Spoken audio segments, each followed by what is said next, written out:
Ô Marcelo, eu queria começar falando sobre um assunto. Aqui no Brasil, a gente tem um grande déficit habitacional. Na sua opinião, como que esse cenário no mundo corporativo? O Brasil tem também déficit de galpões, lajes corporativas, entre outros empreendimentos que atendem à indústria e às empresas? Sem dúvida alguma. Eu diria para você que na parte corporativa, tanto nos galpões quanto nos prédios corporativos, nós estamos ainda numa fase pré-crescimento. Ou seja, o Brasil, com todas essas instabilidades que passou, sempre teve grandes soluços, sempre teve grandes episódios, mas não uma linha constante que pudesse permitir com que essa infraestrutura, eu chamo o galpão logístico e o prédio corporativo de infraestrutura, porque, na verdade, eles são a ponta de tudo aquilo que nós temos como sendo a infraestrutura real. Quer dizer, o galpão logístico é a ponta de uma rodovia, é a ponta de uma ferrovia, é a ponta de uma hidrovia, né? Então, na verdade, que ele está associado diretamente à nossa falta de infraestrutura, que é generalizada e que nunca pôde acontecer de forma regular em função das instabilidades que a gente sempre passou no país, né?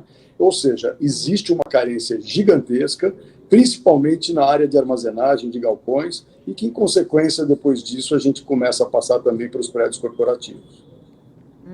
A gente está acompanhando bastante esse movimento do varejo na busca de melhorar a questão da logística de entrega de mercadorias. A Amazon, Mercado Livre, outros players, enfim, já anunciaram centros de distribuição estratégicos para que essa entrega de mercadorias chegue até mais rápido para o consumidor. Aqui a gente tem, né, uma logística ineficiente que depende muito dos correios também.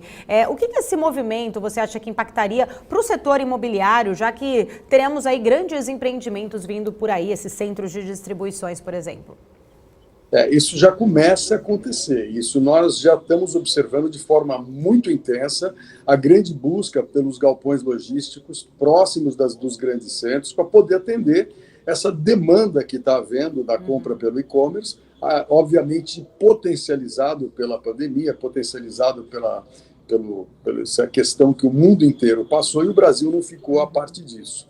O que acontece é o seguinte: o que nós tivemos nesse período foi um aceleramento extraordinário de um movimento que já vinha acontecendo, né? Ou seja, hoje a procura por galpões logísticos bem localizados, de forma que o vendedor possa entregar, às vezes, no mesmo dia a encomenda comprada, é fundamental para que eles ganhem share de mercado, para que eles possam atingir esse consumidor e conquistar e consolidar esse hábito da compra pelo e-commerce. Está sendo realmente muito demandado o setor de logística, e eu acho que isso, na verdade, foi uma das contribuições positivas que nós tivemos, um amadurecimento rápido, mas muito positivo que nós tivemos nesse período que passamos.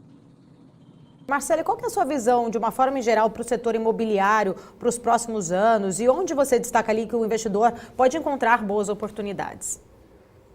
Nós vamos ter um crescimento no setor imobiliário em todos os segmentos, com os juros nos patamares que nós hoje encontramos. O segmento imobiliário passou a ser uma alternativa não só de investimento, mas uma alternativa de crescimento. Isso aqui é muito importante a gente entender. O setor imobiliário é a grande mola propulsora de toda a economia, né? O setor imobiliário movimenta uma cadeia gigantesca dentro da nossa economia. E com o juro nos patamares que estão, a carência habitacional que nós sabemos que o Brasil já tem há muitos anos e o crescimento não parou. A pandemia veio, as crises vieram e as pessoas não pararam de nascer, as famílias não pararam de se multiplicar. Então, a carência habitacional residencial é gigantesca. A logística, acabamos de falar, nós temos uma capacidade logística muito aquém da necessidade de um país com a nossa dimensão, com a nossa população, e, num momento de crescimento estável, isso vai ficar absolutamente defasado, já está defasado. Nos prédios corporativos, a mesma coisa. Hoje existe a questão do home office, o prédio corporativo vai ter uma queda na sua ocupação, vai ter uma vacância elevada. Eu até diria para você o seguinte, que muitas empresas vão rever essa questão da frequência no seu escritório, no seu headquarter. Mas, por outro lado, nós também já vínhamos passando por uma escassez de prédios corporativos de qualidade. Ou seja, por mais que essas empresas revejam suas políticas de frequência, por mais que elas revejam a questão do home office, nós já vínhamos passando por um momento de escassez de prédios de boa qualidade. E o home office não é uma solução para todos, o home office não é uma solução generalizada. Ela pode acontecer, ela deve acontecer, de uma forma também acelerada por causa da pandemia, mas os escritórios mesmo os temporários, os escritórios que são, vamos dizer, descentralizados, devem continuar ocupando espaço. Portanto, os prédios corporativos também vão ter aí o seu espaço, talvez não numa dimensão e numa velocidade tão grande quanto o logístico, mas com certeza também terão o seu espaço e terão sua demanda garantida. E assim será praticamente em todos os segmentos imobiliários. Nós estamos com uma demanda represada, com uma condição macroeconômica favorável e com um mercado em processo rápido de amadurecimento. Ou seja, o mercado imobiliário voltará e será a grande mola propulsora da nossa economia, não tenho dúvida disso.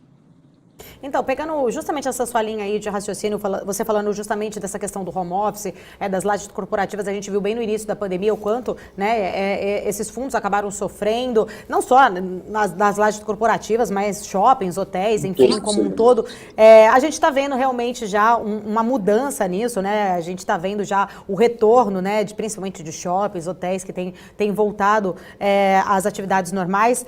Você acredita ainda, pensando aí nos fundos imobiliários, que ainda possa existir dificuldades se a gente vier a ter uma segunda onda de coronavírus? Ou essa notícia, por exemplo, já da vacina, isso traz, de certa forma, uma certa esperança de que a gente realmente não passe por isso? Ou você acha que a retomada realmente já está acontecendo?